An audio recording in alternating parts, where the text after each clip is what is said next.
Good morning to everyone. Today we are going to learn accounting through a new way of learning, which is online classes. And I hope that you will not face any problem while studying. And if you face any problem or you have any questions, you can ask from me in the WhatsApp group. In today's class, we are going to start with a new chapter, which is partnership and introduction to partnership. So, without wasting any time, let's get into the chapter. So, in order to explain to you that what is partnership, first let me introduce you to the concept of business. In today's world, there are different kinds of business organization. Each one of us create a business organization as per our needs. Suppose if I don't have enough capital, if I want to open a small business, then I start a sole proprietorship business. On the other hand, if I have a huge amount of capital and I want to start a big business, what do I do? I request investors. I propose my business idea to them and form a company, which is corporation. Third, cooperative, which is what? Where a group of people they make a cooperative society and they provide services or goods to each other. So these are the different kind of businesses and they each one of them is produced according to their own needs. Now coming to partnership. What is a partnership business? So partnership is the relation between two persons where they decide to conduct business and then share the profits and losses.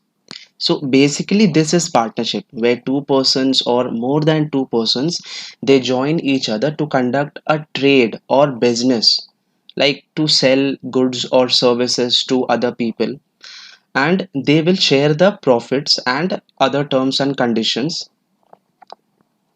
will be followed by them. So why would anyone want to open a partnership business? Right. When they can do sole proprietorship business, they can be the own owners of their businesses. Why do they need partnership? Let me explain to you with the help of an example. Suppose there is a person A, right?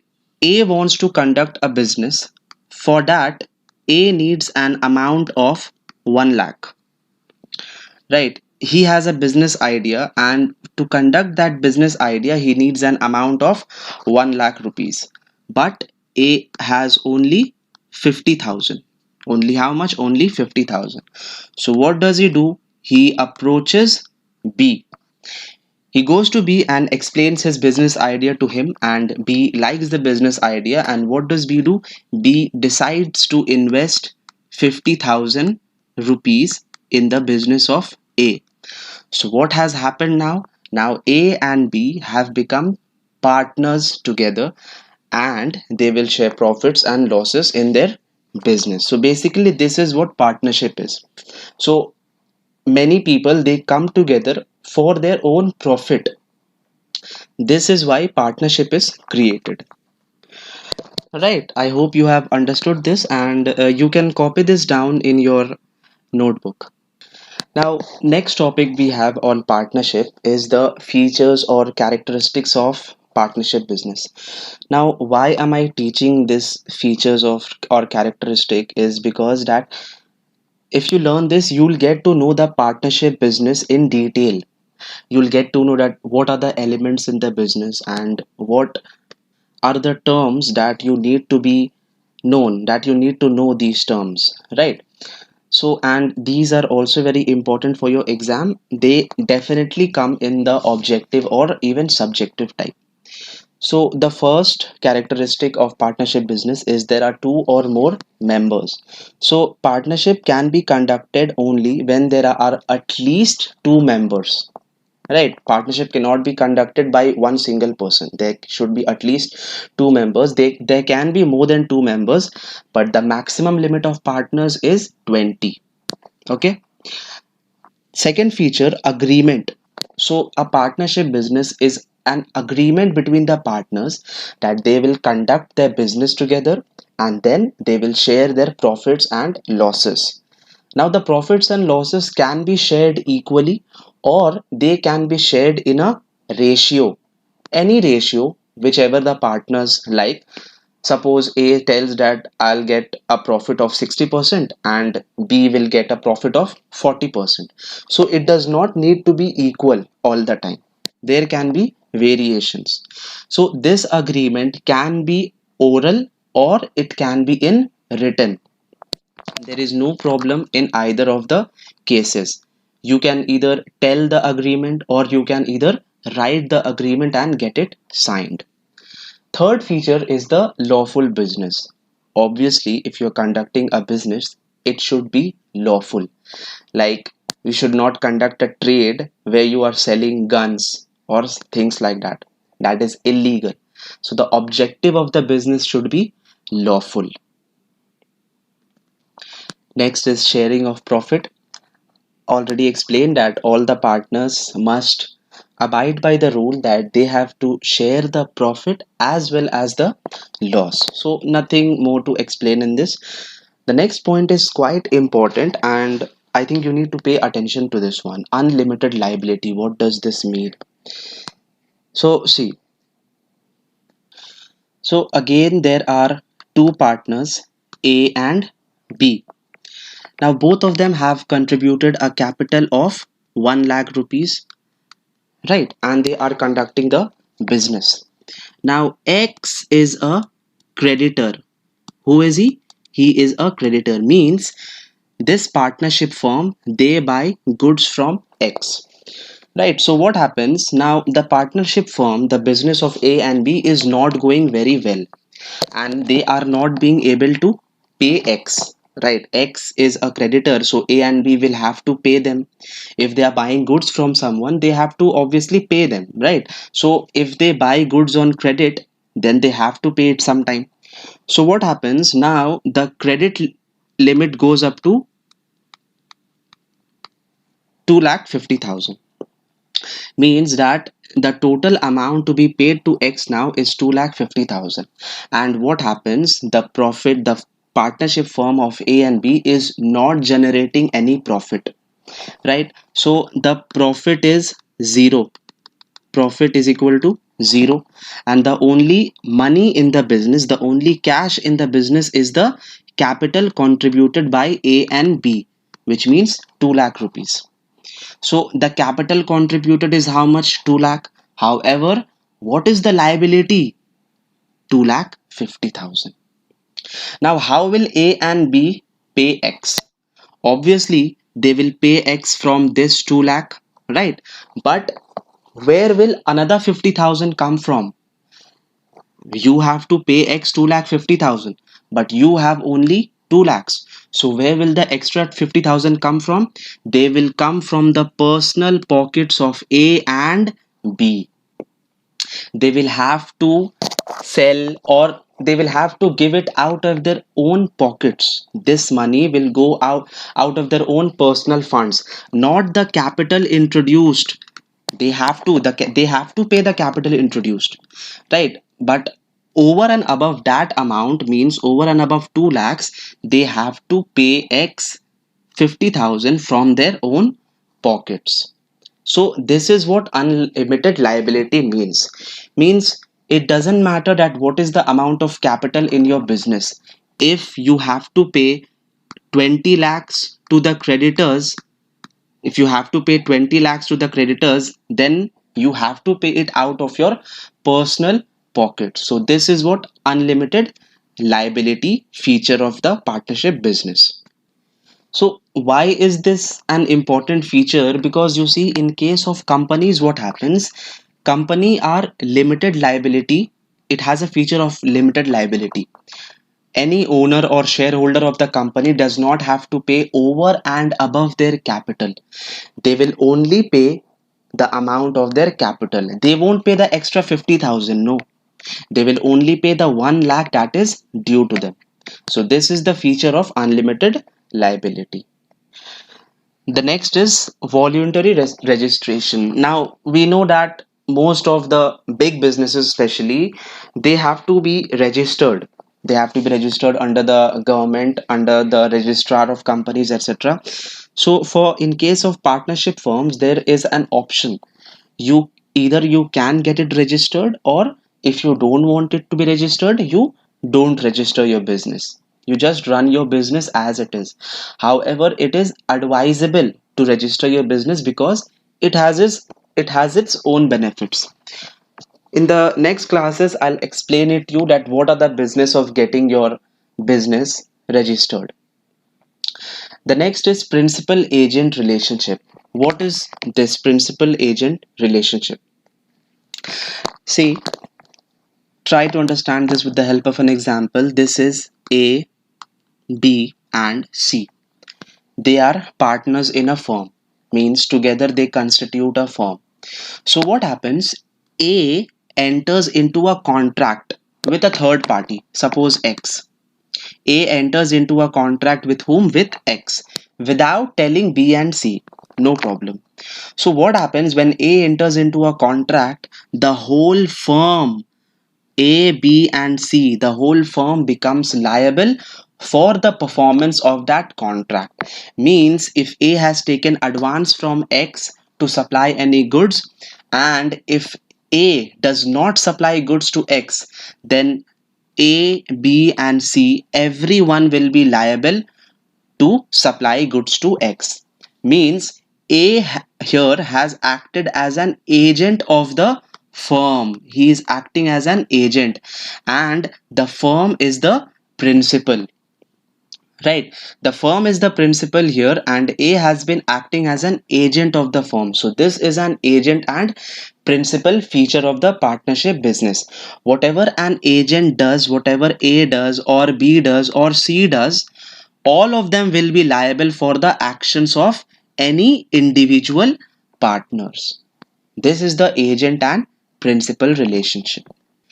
Last feature is the continuity of business. It means that if any of the partner dies or retires, it does not matter. The partnership firm can continue to be operative, right? Like if there are three partners and A dies, so B and C can continue their partnership if they want to. However, if there are only two partners, A and B, and one of them dies, then what happens? Now there is no partnership. Why? Because there must be two members. There must be two members among in the partnership firm, at least two members. So if one of them dies, one member cannot continue the partnership firm. The partnership firm is dissolved. The good word is dissolved, means it no longer exists. So these were some features of partnership. For your reference, it is better that you copy these notes into your copy. Please pause the video and copy these notes from A to H. Next theory, which is also very important. Mind my words, please mark my words that I'm not teaching anything just like this, right? I'm teaching this because it will come in exam for 2 marks, for 4 marks, but it will come. I can tell you that for sure. So the types of partners. So firstly, there is an active partner who take active part in the business. They contribute the capital, they take active part in daily activities of the business, and they share the profits and losses. They are general ordinary partners. Second comes dormant or silent partners. Now these partners, they do not take part in business activities. What do? They just provide the capital and take their profit or loss. They do not take part in any activities. It's their wish. They do not want to take part. They make an agreement beforehand that I'll contribute the capital. However, I will not take part in any of the businesses. Maybe because of my personal reason, because I'm too busy or anything else, whatever. Third is nominal partner. Now, nominal partner or ostensible partners are people who lend their names to the business. Now, suppose I've started a business with my friend and I tell someone, an influential person, someone a person that whom everybody knows, I tell them that you please lend your name to me for my business so that people can trust my business. So he is a only a nominal partner, means a partner by name. He does not contribute capital and he does not share profits and losses. What does he do? He has just lent his name to the partnership firm. That's it. Next, minor as a partner. Now, I hope you know what a minor is. A person who is below the age of 18 years according to the Indian law. So, if a minor has been introduced, has been admitted as a partner, it can happen that a minor wants to join a partnership firm, he wants to settle his future and all. It may happen that he joins as a partner. So, what happens? He is a partner only for profits and not for loss. Means, suppose in 2015 the firm earns a profit of 50,000, so the miner will get the part of the profit. But next year in 2016, what happens? The firm suffers a loss of 40,000. Now the miner will not suffer the loss.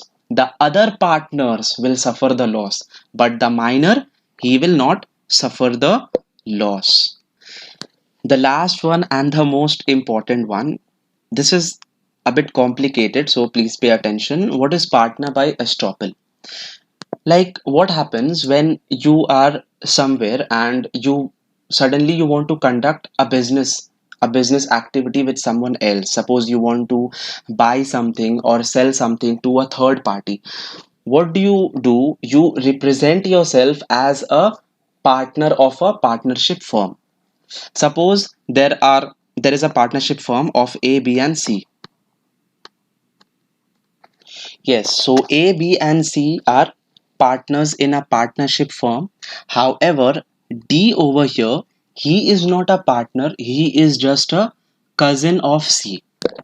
It's just an example. He is what? He is just a cousin of C. Now, what happens? D enters into a business agreement with, say, X again. He says to X, D says to X that I am a partner of this partnership firm and I want to conduct business with you. Right? So, what does he become? He becomes a partner by estoppel. Okay? He becomes a partner by estoppel. D has become now a partner by estoppel. Why? Although D was not a partner of the partnership firm, still he represented himself to be a partner. Right? So, D will be liable for the actions of the firm. So if a firm fails to provide goods to X or anything else, the firm will be liable as well as D will be liable. So when a person represents himself or allows him to represent himself, allows means what happens in a second case, what happens? D has not represented himself. A, B, and C has have told that D is a partner, right? And D also agrees to it. D agrees to it. D says, yes, I am a partner and you can conduct trade with them. They are very trustworthy people. So now D will also be liable to whom? Liable. The good word is liable. D will be liable to X for the performance of the trade or the performance of the contract. Now, performance of the contract, I'm saying it again and again because suppose they have taken an advance from X and the firm fails to supply goods. So they have failed to perform the contract. This is the meaning of performance of contract. So if they fail, A, B, and C will be liable. They will be liable, but D will also be liable. Okay. So this was partner by estoppel. Okay, please copy this in your notebook, and I think we should keep it till here today, and we'll continue again in the next class the further lectures. Thank you so much.